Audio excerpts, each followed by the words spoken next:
자, 오토캐스트 이다일입니다. 여기는 제네시스의 GV70 전동화 모델 시승 행사장에 나왔습니다. 이 차는 사전 계약만 시작을 했고 사실 뭔가 신차 발표 행사라든가 이런 거는 하지 않았기 때문에 오늘 현장에서 처음 보는 그런 상황이에요. 껍데기 모양 이런 거에서는 크게 달라진 게 없어요. 그리고 거의 동일하게 생겼고 앞에만 좀 이런 그릴이나 이런 것들 좀 달라게 생긴 이런 거가 있는데 사실 안에는 완전히 다 바꾼 거죠. P 시스템, 전기차의 전동화 시스템이 들어갔고요. 그리고 기본적으로 다 4륜구동 모델만 나옵니다. 앞뒤에 모터가 다 들어가서 160, 160, 320의 출력을 내는 모터가 다 들어가 있고요. 요거는 사실 수치상으로 보면은 배터리나 이런 모터들은 eGMP 플랫폼을 쓰는 아이오닉5나 EV6하고 동일하긴 한데 이 차는 eGMP 플랫폼을 쓰는 건 아니에요. 그냥 내연기관차의 플랫폼을 사용을 하고 있죠. 그래서 사실 뒤에 센터 콘솔이라던가 이런 공간 활용에 있어서 배터리를 어디에 어떻게 배치했느냐, 그리고 공간이 더 넓으냐 좁으냐 이런 거에 대해서는 좀 더 확인해 볼 여지가 있습니다. 이 시승차는 참고로 9천만 원대예요. 9,200 몇십만 원? 네, 정확한 가격은 저희가 자막으로 표시해 드릴게요. 좀 전에 들었는데 옵션 다 포함해서 9천만 원대 가격이고, 이거는 보조금이 국고 보조금 300만 원 초반대, 휠 사이즈마다 좀 다르긴 한데 절반밖에 못 받아요. 그리고 지자체 보조금도 지자체마다 좀 차이가 있긴 하지만 많이 못 받고요. 비싸요. 일단 공조 시스템 오토로 22도, 양쪽 다 22도로 맞춰서 주행을 하고요. 전기 소모를 얼마나 하는지 좀 보려고 해요.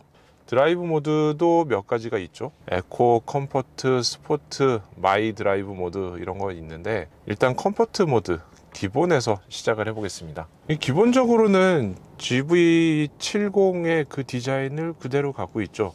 여기에 스타트 스톱에 EV라고 좀 써가지고 좀 달라지기는 했고, 그리고 요 밑에가 되게 깔끔한 디자인이죠. 요거 진짜 이쁘다고 생각했는데 이렇게 깔끔하고 고급스럽게 마무리한 게 바로 제네시스의 특징이 아닐까. 그리고 여기 버튼들 보면은 신기술 많이 들어가 있어요. 여기 컨트롤러도 이렇게 동글동글 돌리는 거, 예전에 BMW 같은 데서만 봐서 이야 진짜 뭐가 다르네 이런 거 했었는데 제네시스도 못지않게 잘 들어가 있습니다. 그리고 그 밑에는 쉬프트 바이 와이어, 변속기를 예전에는 물리적인 그 케이블로 연결이 된 구조가 있었는데 지금은 그냥 전선으로만 연결한 거예요. 전선으로만 연결하니까 어디든지 놓을 수가 있죠. 여기 놔도 되고 여기 놔도 되고, 심지어 버튼만 있어도 되고 그냥 전기 신호만 있으면 되니까 이렇게 돼 있고, 이런 것들이 반드시 필요한 타이밍이, 예를 들면 주차장에서 차를 넣거나 뺄 때, 리모컨으로 넣거나 뺄 때, 이런 때 보면은 이게 수동으로 이렇게 와이어로 변속을 해야 되는 상황이면 그런 기능을 밖에서 조작할 수가 없잖아요. 근데 이런 기술이 들어가면서 자유롭게 조작을 할 수 있게 된 거죠. 일단 차 타고 나와서 느껴지는 거는 진짜 조용하네요. 이게 G80 전동화 모델 탔을 때도 야 너무너무 조용해. 이런 거는 고급차, 그러니까 제네시스 같은 차 브랜드하고도 정말 잘 어울려 라고 생각을 했었는데 이 GV70의 전동화 모델 역시나 조용합니다. 여기다가 액티브 노이즈 캔슬링 기술도 들어가 있다고 하니까 어느 정도까지는 노이즈를 꽤 잡아줄 수 있는 거예요. 근데 이 기술에는 여기 한계가 좀 있다고 해요. 이게 들어간다 그래서 모든 음역대를 다 커버해 줄 수 있는 게 아니기 때문에 한계는 있지만 그래도 없는 것보다는 더 효과가 있다. 배터리는 90% 충전이 돼 있고요. 방금 좀 전에 한 5분 전에 저희가 출발했는데 공조장치를 켰을 때는 332km를 갈 수 있고 끄면은 361km를 갈 수 있다고 여기 이렇게 나오고 있어요. 자, 이 구간은 어댑티브 크루즈 컨트롤로 일단은 달려보겠습니다. 현대자동차, 기아, 그 다음에 제네시스가 갖고 있는 굉장히 우리나라에 적합하고 아주 좋은 기술이죠.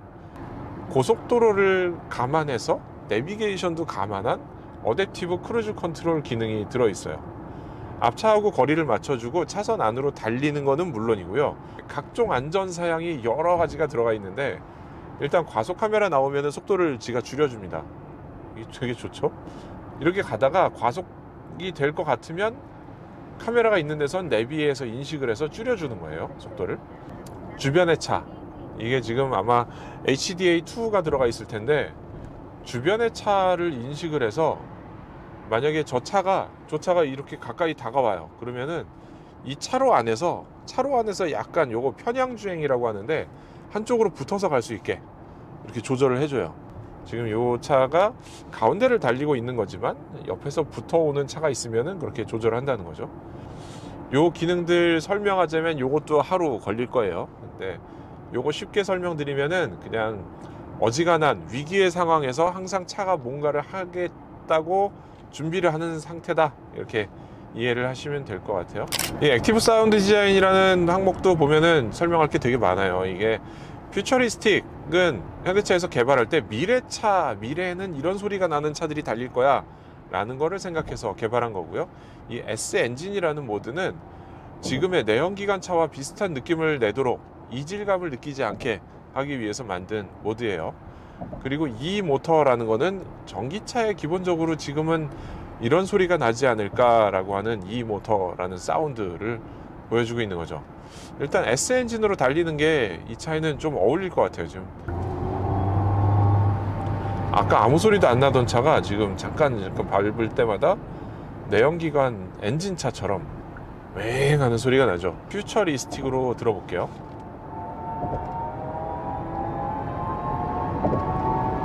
이거 좀 웃긴다. 이거는 약간 공상과학 어딘가 나오는 그런 느낌이기도 한데, 그럼 이제 이 모터 사운드로 한번 가볼게요. 이거는 이런 소리야 라는 전형적인 소리 비슷한 거가 좀 나오죠. 퓨처리스틱보다는 좀 약한 느낌이고, 이 자동차 액티브 사운드 디자인 기능은 실외에서는 들리지가 않습니다. 저 차 밖에서는 이 차는 그냥 조용한 전기차예요. 실내에서 스피커를 통해서 우리한테 들려주는 소리이기 때문에 스포트 모드로 바꾸면은 기본적으로 빨갛게 좀 변하고요. 이 옆구리를 쫙 잡아주기 시작해요. 그래서 옆구리가 좀 모여지면서 운전을 타이트하게 할 수 있는 마음과 정신 자세를 가다듬어 주는 그런 기능이 아닐까 생각이 되고요. 뭐 반응이 좀 즉각적으로 바뀌고 이런 것들은 있긴 한데, 워낙에 기본적으로 컴포트에서도 반응이 좋아서 내연기관 타다가 이거를 타면은 그냥 컴포트에서도 어우 잘 나가네, 스포츠에서는 퍽퍽 나가네, 이런 느낌을 느끼실 수가 있을 거예요. 지금 100km 언저리에서 계속 고속도로 주행을 하고 있는데요. 진동, 소음, 떨림 뭐 이런 것들 굉장히 합격점이에요. 훌륭해요. 그리고 전기차다 보니까 가속의 답답함이나 뭐 주행 성능의 모자람 이런 거 전혀 느낄 수가 없고요. 그냥 되게 좋아요. 지금 뭔가 이 와인딩 도로 같은, 와인딩이라고 하기엔 뭐 그냥 산길이에요.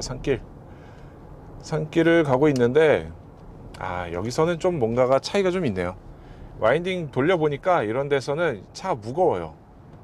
약간 묵직한 느낌이 들긴 드네요, 코너에서. 그리고 이게 SUV다 보니까 좀 더 높잖아요.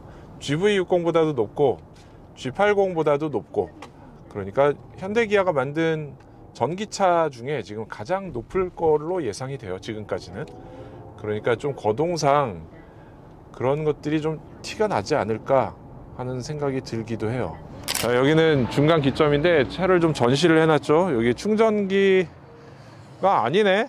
충전기가 아니고요. 지금 전기를 빼서 쓰고 있어요. V2L 기능으로 여기서 전기를 빼서 여기 캠핑 세팅을 한 곳에 전달을 해주고 있는 거죠. 전기를 빼서 쓸 수 있는 거, 이거 굉장히 유용한 거라고 생각이 되는데, 사람들의 생활 패턴을 완전히 바꿔버릴 수 있을 거예요. 아마 캠핑의 패턴 역시 바꿔버리겠죠.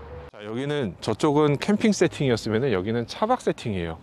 차박을 하기 위해서 뒤에다가 폴딩을 하고 거기에 매트를 깔았죠. 이거 자충식 에어 매트, 요거를 깔았는데 완벽하게 이게 일자로 쫙 이렇게 평평하게 되지는 않고요. 경사도가 있긴 하지만 중간에 막 이렇게 뭐 불쑥 올라오고 이런 거 없이 상당히 매끄럽게 정리를 해놨어요. 그래서 사실 이 에어매트 없어도 그냥 좀 푹신하게만 하면은 괜찮지 않을까 하는 정도가 되는데, 길이가 사실 그렇게 길진 않아요. 이게 차가 그렇게 큰 차가 아니라서 저는 여기서 자라 그러면 좀 불편할 것 같지만, 어쨌건 차박은 할 수 있다. 그리고 특별히 뭐 평탄화 작업하지 않아도 이렇게 할 수 있다 라고 생각하시면 되겠습니다. 뭐 바닥에 배터리 배치를 아마 했는데, 지금 바닥에서 보면 살짝 이렇게 배터리 공간이 삐져나오는 게 보이거든요. 근데 이 뒷좌석 공간까지 많이 차지하진 않은 것 같아요.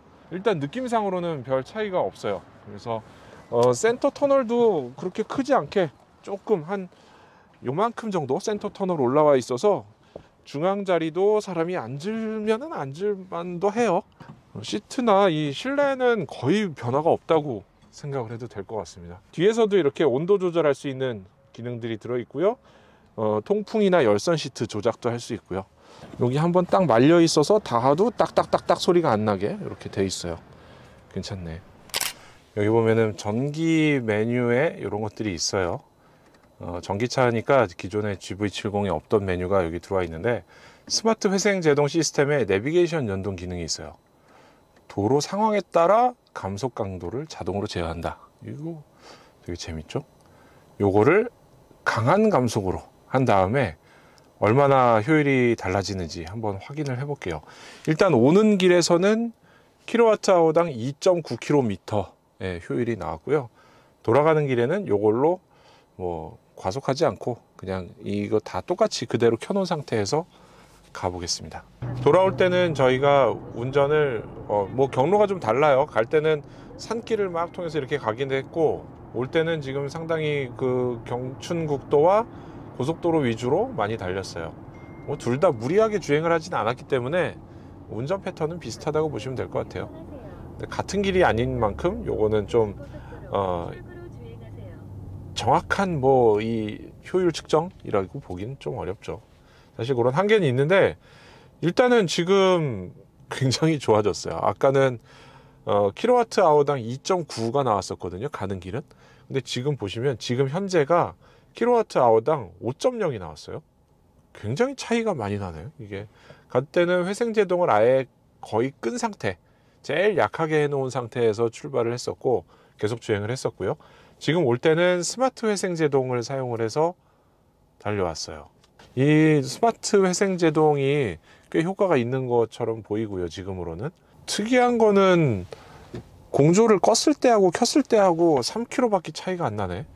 자, 오늘 이렇게 GV70 전기차 모델 시승을 했고요. 일단 차 품질은 굉장히 좋아요. 그리고 마감도 좋고 디자인 훌륭하고 그 제네시스의 품질이 그대로 전기차까지 이어진 거를 확인할 수 있었고요. 한 가지 궁금했던 거는 현대차 그룹의 대명사 전기 플랫폼 eGMP를 사용하지 않고 SUV를 전기차로 만들었는데 이거 어떻게 만들었을까?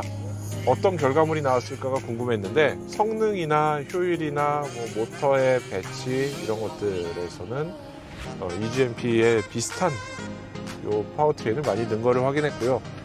그러면서 공간 활용이 내연기관하고 거의 근접한 정도로 잘 돼 있는 거죠. 전기차인지 모르고 타지 않을까, 좀 과장하면 그 정도로 큰 이질감 없이 탈 수 있는 차가 아닐까 싶습니다. 가격에서 이질감이 좀 커요. 네. 이 시승차의 옵션을 기준으로 계산하면 9,300만 원이니까 만만치 않은 가격이에요. 앞으로 나올 제네시스 브랜드의 전기차 가격이 무서워지는 순간이기도 하면서 아이오닉5나 EV6 같은 전기차들이 이거 굉장히 패자스러운 가격들이었구나 하는 생각을 하기도 합니다. 자, 오늘 시승 여기서 마치겠고요. GV70 전기차 얘기 전해드렸고, 다른 시승기로 또 찾아뵐게요. 감사합니다.